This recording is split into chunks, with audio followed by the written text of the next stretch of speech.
Portainer is a user-friendly management tool for Docker and Kubernetes environments. It simplifies the deployment, monitoring, and management of containers. Here's how to use it. Install Portainer. Deploy Portainer using Docker.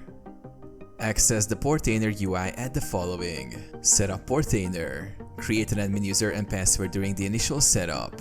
Select the type of environment to manage. Docker, to manage Docker containers. Kubernetes, to manage Kubernetes clusters. Connect to an environment. Connect to a local Docker environment or remote Docker host or Kubernetes cluster.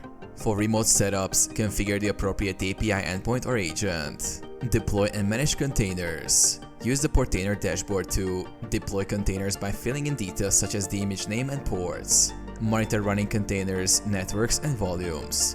Access logs and real-time stats for containers. Simplify operations. Use the sects feature to deploy applications via Docker Compose files.